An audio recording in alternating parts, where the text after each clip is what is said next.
Hello， 大家早上好，我是范儿，和蝙蝠同处一室啊，这觉睡得特别爽啊，一觉睡到了8点半了。因为昨天晚上我住在了这里，上面的蝙蝠都没敢回来啊。很快啊，东西就收拾好了，下面开始出发。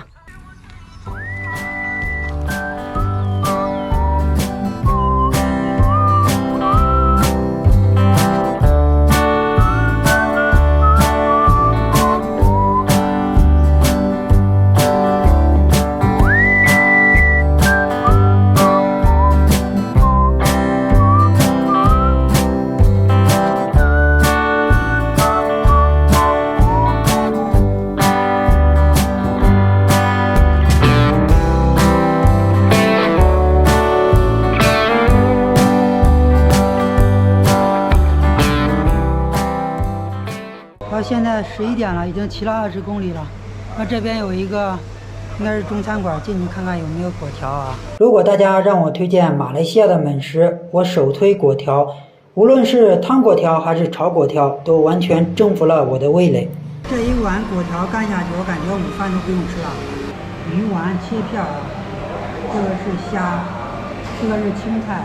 除了粿条，马来西亚的其他美食也非常好吃，比如说这个做法很优美的食物。This how much? 150, 250.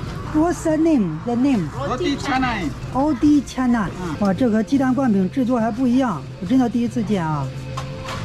真是不同的国家，它不同的饮食习惯啊！你看，哇，不知道这是什么面，怎么那么劲道啊？啊，你看，铺上去之后，这一放油。这铁板烧就烧好了。Malaysia, canai, prata, canai, prata.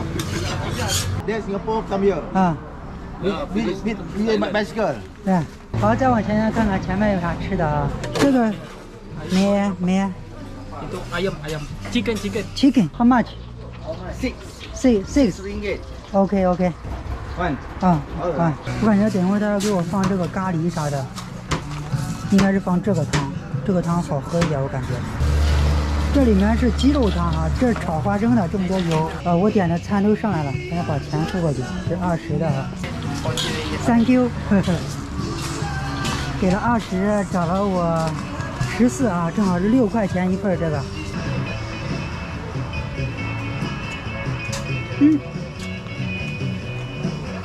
还挺好吃的。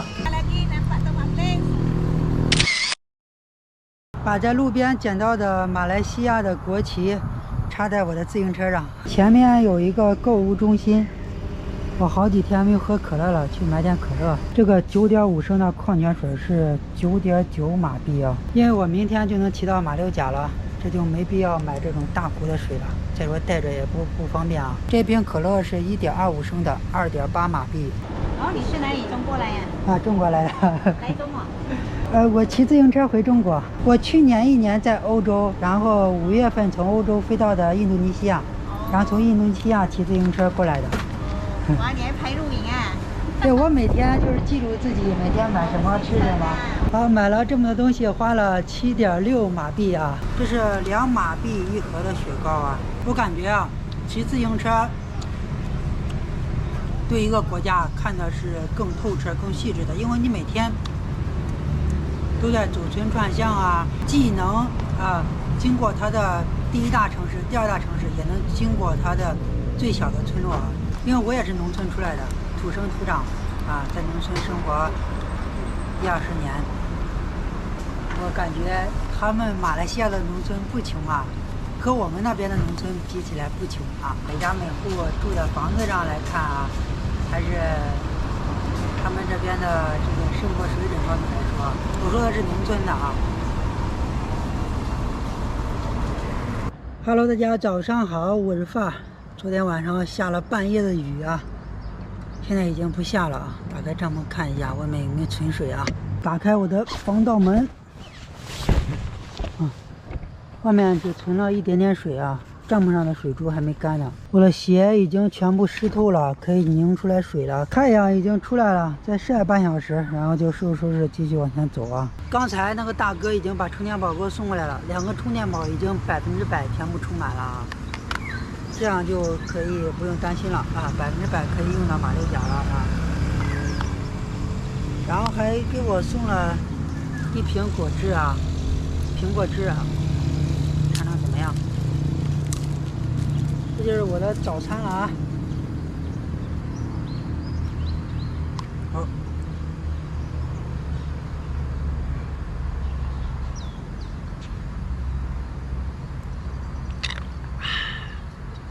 好喝。从我现在所在的位置啊到麻坡，还有大概45公里啊，到马六甲还有89公里。那边的乌云又过来了，看样子又要下雨了，我得赶紧往前走了啊，最起码得找到一个避雨的亭子。现在开始往前出发。我发现一个特点，在马来西亚很少能见到垃圾桶啊。希望下一次来马来西亚的时候，能在沿途的县镇级别的城市里看到垃圾桶啊。一个国家的文明程度可以从各个方面体现出来啊，垃圾的回收和利用，还有这个沿途啊都有垃圾桶，这一点也是其中的评判标准之一啊哈。再往前面骑个15公里，应该就到麻坡了啊。这个餐馆还是第一次吃啊。那有炒粿条吗？有。哎呀，有菜单吗？我看一下。这个鱼头应该是它这个餐厅的特色菜啊，著名咖喱鱼头，这是整个菜单啊。这个炒粿条是多少钱一份？7块半。7块半。一个人吃。你是要有汁的还是那种干的？有一点汁的吧。有点汁的。啊，来一份炒粿条。那这个鱼头是你们的招牌菜是吗？啊，对，阿三鱼。那个是多少钱？照称的。不是。看那个鱼体重啊。要看它的重量，一般多少钱呢？我也不清楚的，因为那个鱼有大有小啊。我尽量拿小的给你那半边哦。小的10马币可以吗？还是要不行啊？不行。刚才老板去称了一下那个鱼头，要25马币啊，最小的。但25已经超出我的预算了，就没要，就点了一份粿条吃一下就 OK 了。味道挺好吃的，这个汤其实是很好喝的，因为海鲜鸡蛋汤，汤都喝完了，就差把盘子舔一下了。咱们现在已经骑到麻坡的市中心了啊，它是马来西亚历史最悠久的一个城市了。时隔7年，我再次骑行抵达这个小县城麻坡。麻坡是马来西亚的皇城，也是历史最悠久的城市。以前是柔佛自治州人口最多的城市，直到1970年被紧靠新加坡发展起来的新山市所取代。早在东汉时期，就有扶南国在此兴盛建都，之后经过历次王朝更迭，直到16世纪被葡萄牙强行殖民，19世纪又被荷兰人殖民，在19世纪末，华人陆续来到麻坡讨生活，直到现在占城市总人口的34%，到处可见华语商铺和学校。前面这个就是麻坡河上面的大桥了。这个麻坡河是马来西亚的第3大长河，全长大概有250公里。但是我有一点不懂的就是，为什么麻坡河这个大桥上面这么多乌鸦呢？你路过这里的时候，你会感觉哇，这好像是乌鸦的这个老家一样，很多乌鸦就是聚集在那个皇冠之下啊。河边的栏杆上，还有上面的这个路灯的线上，都有很多乌鸦。前面这里就是麻坡河的入海口了，前面一转弯就注入马六甲海峡了。站在这个大桥中央，可以俯瞰整个麻坡县县城的两岸的风光啊。看着不像一个县城的样子啊，可能再过10来年的发展，就会有一个非常大的一个县城的规模了吧。毕竟它是马来西亚最历史悠久的一个历史名城啊。我7年之前骑自行车走麻坡的时候，是从外环绕过去的，因为麻坡这个县城跨过麻坡河总共有2座大桥，这是市中心的一座大桥。站在大桥上望着前方的最后一抹余晖，是不是感觉非常的漂亮啊？虽然说麻坡这个县城有30多万人，但是咱们华人是占34%的啊，马来人是占54%，其他的这个印度人占5%、6%、7%，然后再加上其他种族的人啊，所以说咱们华人在马来西亚的这个比重还是非常多的占的啊。到这个公园了，咱们现在进去。这个公园其实还是蛮大的。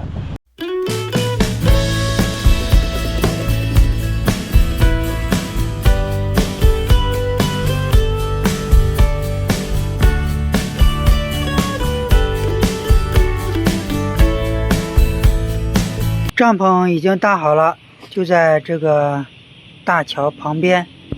哇，我现在还能听到这个大桥对面那个乌鸦的叫声呢。哇，麻坡要是不想着把这几千只乌鸦给搬迁到郊区去啊，很多人第一次来麻坡会以为这是乌鸦之城呢。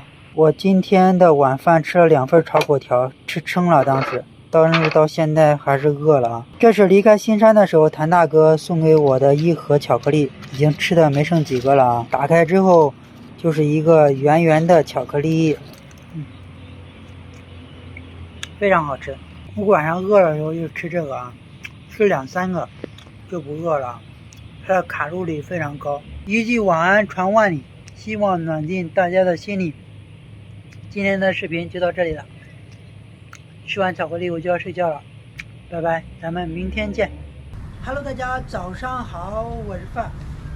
昨天晚上这一觉睡得非常好啊。到马六甲还有大概40公里左右吧，争取今天上午能骑到啊。这个麻坡河还挺宽的，你看，从这边到对岸大概有400-500米宽呢。这还有一个提示牌，就是不让从上面往下蹦。不让游泳，还有另外一个呢，就是说这个公园里会有蛇，要注意啊。早上要是不洗脸的话，感觉要自己脸和眼好像都肿了一样啊，一点精神也没有，所以还是要多洗脸。等会儿走在路边看看，找个吃早餐的地方去那个上厕所的时候洗一下脸。帐篷已经晒干了，东西也已经装齐了，现在开始出发。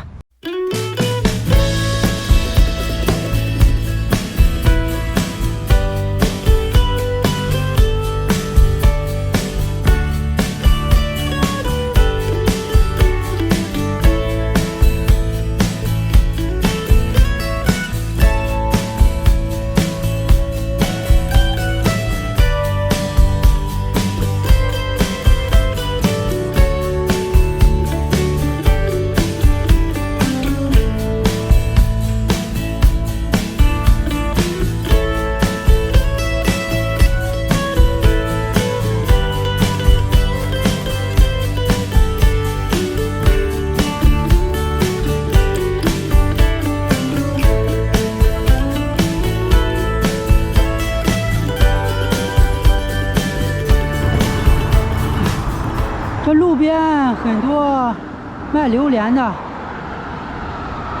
这1公斤是8马币啊。这个小的多少钱1公斤啊？一篮50块。这是50马币一篮子，里面大概有10几个吧。带不了这么多，我买1个行不行？这边有啊，一个大概多少钱一个大概8块钱、10块钱。 ？8块钱、10块钱。对，这个是因为它比较小粒，这个呢就比较大。比较大。对。你称一个看多少钱？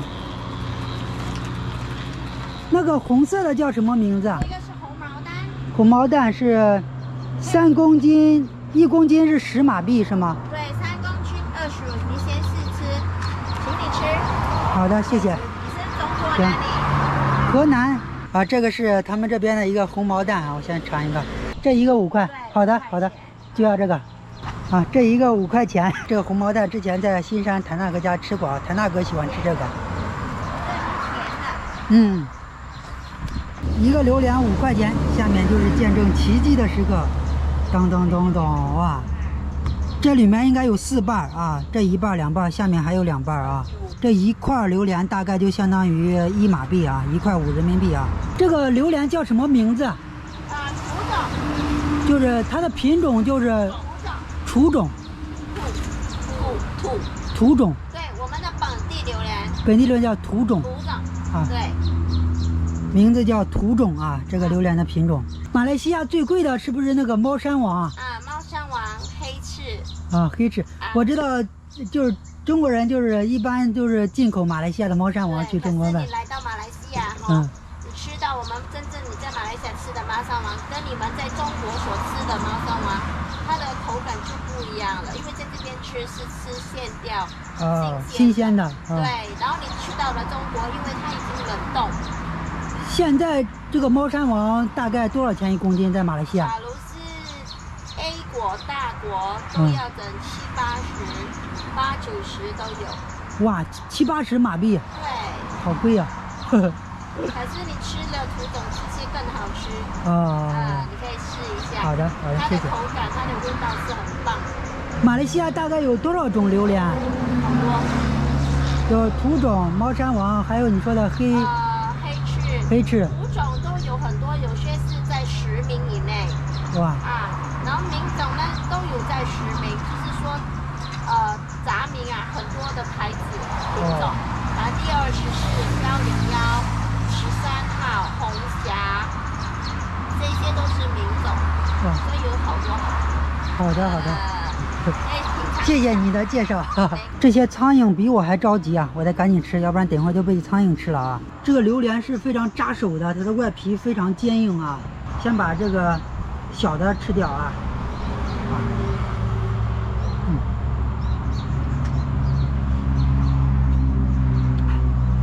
这个因为是刚摘下来的榴莲，是比较新鲜的，闻着不是很臭。这个榴莲闻起来臭，但是吃着香啊！哇，这个大的好大啊！这个大的我知道为什么大了，因为它有2个籽儿啊，2个籽儿。这苍蝇老是给我抢着吃啊！真好吃。大叔还有没有刀？我把这割一下。来。这个扎手啊，有点扎手，小心一点。不用紧的，我们习惯了。您是哪？以前是中国哪里的？这边啊，我是马来西亚人。我知道，就是您祖上是哪里的？就是福建的。福建。福建的啊，听你口音就像福建的。吃完榴莲之后，追根溯源去看一下榴莲树啊。榴莲树就在这个摊子旁边啊，就是今天现摘现卖，现摘现卖啊，和那个西红柿黄瓜一样啊。这个就是榴莲树啊，哇，上面真的有好多榴莲哎。榴莲最多的。这个榴莲树一般要种上去之后多少年能长出来果实？就是第一次长果实。看它跌下来是多久？看有它熟它就会跌。熟就是它这个树小树苗，第一次长果实的时候需要多少年？还不知我们不知道啦，等一下问老板他们听。也就是说它熟了之后自己就掉下来了。对。不用上去摘是吗？不用。这个就是土种的树是吗？这个榴莲应该是土种的。对，就是土种的树啊。原来榴莲树长这样啊！这一排全是榴莲树吗？有的是榴莲树，有的好像是红毛丹或者是榴菇。这一棵树上能长好几百颗榴莲。它是一棵树，全部是榴莲树。那边是最低。那边还有低的小一点的榴莲树是吗？哇，这是最大颗的。它一年可以结几次果实啊？一年一次。一年只有1次。哇，好慢呀！从那个小树苗长，就是从小树苗5年啊。榴莲啊。榴莲就是榴莲这种的要6年。6年就是长6年，然后第一次结果实，之后就是1年1次。1年1次。好，我又点了一个榴莲，这个也是5块钱啊，开盲盒。这就是另外一个，这是白肉。对，它带一点牛奶味。刚才吃的那个叫土种，这个叫白肉。也是一样是土种，土种它都有，土种它有分，都有每一棵树啊都不一样。有黄豆，有白肉，有红豆。确实有一点点的牛奶味儿啊。给大家看一下，我看到一个大的，哇！没有，就是一般一个榴莲都有一个非常大的这个心室啊，里面有心房啊，一个大的心房里面这个很大啊。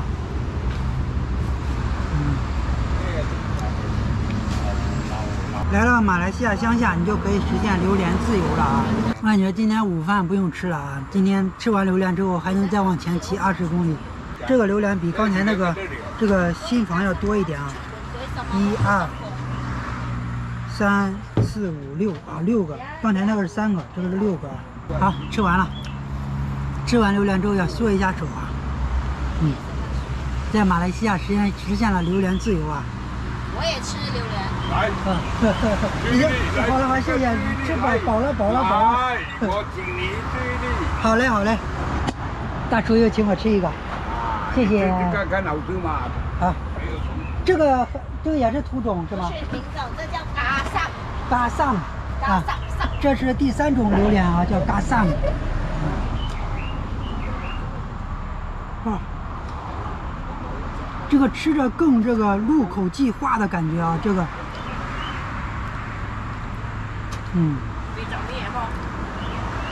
这个口感比这嘎萨的口感比刚才那2种要更好啊。好，我要吃了啊，拜拜。拜拜。小心。好嘞，好嘞。一路平安啦。好，谢谢，祝你们生意兴隆，恭喜发财。好，拜拜，拜拜。大叔要送我1包红毛蛋，太多了。可以吃，慢慢吃。好嘞，好嘞，谢谢。拜拜。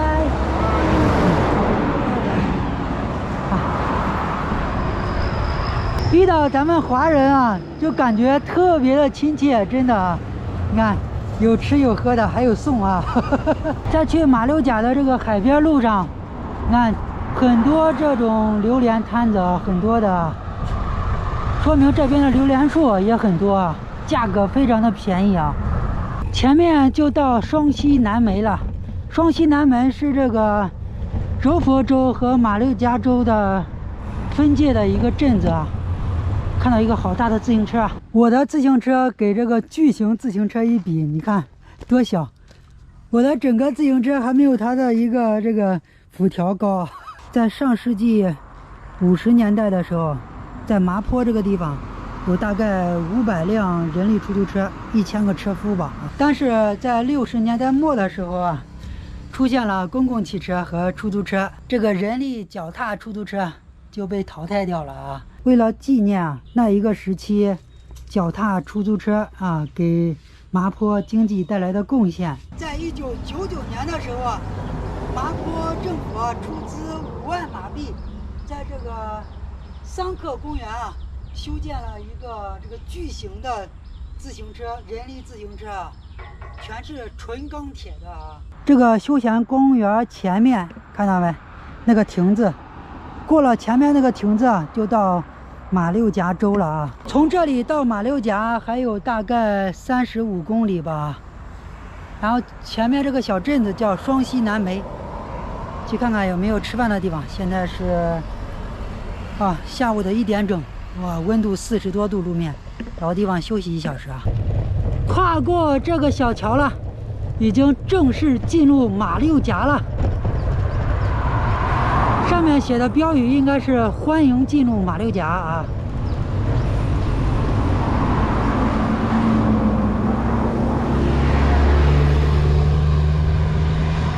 这个地方有一个华人餐厅，刚才说找不到，现在就找到了啊。那就在这里吃个午饭吧。你知道中国有一个地方叫竹海吗？没有经过中国。我看看都有什么吃的啊。那边有点。好的。第一个就是面、米粉、果条啊。那我就要一个这个果条汤嘛，7块，然后再要一个这个半生的熟蛋，再要一个中国茶啊。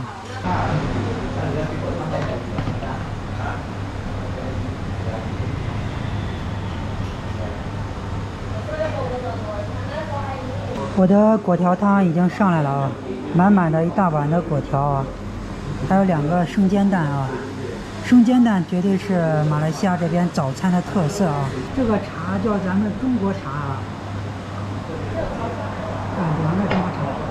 果条汤已经完全吃完喝完了啊，碗已经光光的了。下面呢，哇，吃一下这个鸡蛋啊，这是半熟的，马来西亚的特色啊。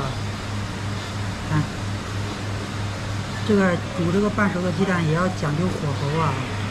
以前啊，我小时候上火的时候，我奶奶就让我喝这个生鸡蛋啊，喝这个生鸡蛋可以降火。但是有没有这个科学依据我也不知道，反正小时候都这样喝的啊。大家看，我看到了一个什么 offer 单车啊，在马来西亚居然有 offer 单车啊！很多人可能已经遗忘了这个共享单车的名字在咱们国内啊。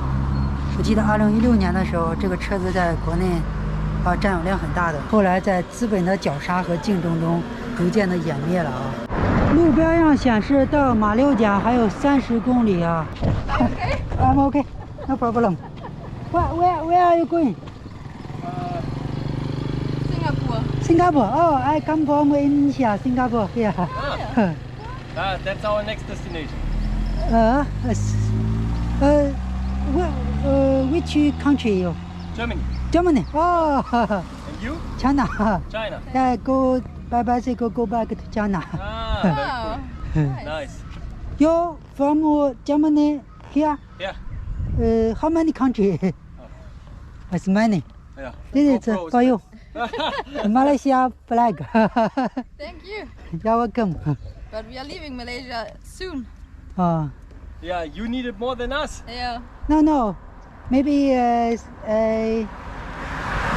next week I go Okay. another country. Have a good trip. Yeah. Okay. Good luck for you. Best of winds. Good winds. Always wind from the back. Yeah. How many years you Germany come here? 1 year. 1 year. 1 year. Me 6 years no go back home. Oi, 6 years. Yeah. 6 years ago I come out China, Wow. Europe, Africa. Wow. Long way. Yeah. What's your name on Instagram? Instagram is Fan. Fan. My family name is Fan. Peace. Hey, what's your name? Paul. Paul. Paul. My English name is Ali. Last year, me in Salaro, the bicycle is loose, so I buy new. But you need also new handlebar things here. Those rubber. Yeah, New rubber. rubber. Okay. Take care. Good Bye-bye. luck. Bye bye. 拜拜。骑行的路上，缘分是很奇妙的，因为你不知道前面会遇见谁。我在一个岔口遇见了一对德国的情侣骑友，他们是去年7月份从德国出发的，然后南下巴尔干半岛，骑到希腊，然后进入土耳其。今年1月份从土耳其的伊斯坦布尔坐飞机来的越南，然后骑行穿过老挝、柬埔寨、泰国到马来西亚。过几天他们就能骑到新加坡了。看来我们选的路线都是一样的，现在走的是一条小路，不是主路。如果我刚才在那个大的转弯之前，我要是沿着主路的话走的话，就遇不到他们了。但是我一想，要是走小路的话，可能车更少，然后更靠近这个海，然后风会凉快一点，所以我就走了特别小的这个小路，正好遇到他们啊。看来骑友之间的选择都是相同的啊，不走寻常大道。好，现在已经到马六甲的市区了，前面已经看到高楼大厦了啊。跨过这个路牌，就算到了啊。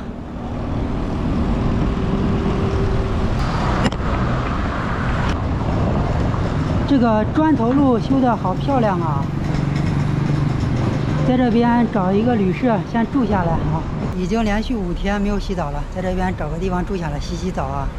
最主要的是赶紧把视频剪，哈哈，好多粉丝都给我催更了啊。这个房间50块人民币啊，但是带空调。兄弟们，洗完澡了，感觉身上的灰啊，至少洗掉5斤啊，1天1斤的这个灰，每天都在出汗嘛。现在出去吃点东西去，肯定要吃果条啊。今天吃2份，打包1份，吃1份啊。前面就是马六甲市中心的 CBD 了，就这个栋房子，目前是最高的一个建筑。目测的话，应该有50层左右吧。马六甲的城市规模跟新山比还是有一定差距的，毕竟是新山是马来西亚的第2大城市嘛。最主要的原因就是地理位置好，它紧靠着新加坡啊，肯定能发展得起来，是吧？新加坡人周6周日一放假，都往这个新山跑，因为新山的物价便宜啊，吃啊、喝啊、旅游什么之类的。这一个条街就是大排档啊，这个多少钱呢？ Jadi small size 10 ringgit, big size 40 ringgit, 14 ringgit. 小7块，大14。那就一样要一个吧。这2个价格是一样的，都是7马币，要了1份这个，然后1份这个。蚝煎，等会上来看看是什么样子吧啊。这个应该是生蚝啊，很小的生蚝。像不像我们河南的胡辣汤？真的，我感觉是盗版我们河南胡辣汤啊。我尝一下有没有家乡的味道啊。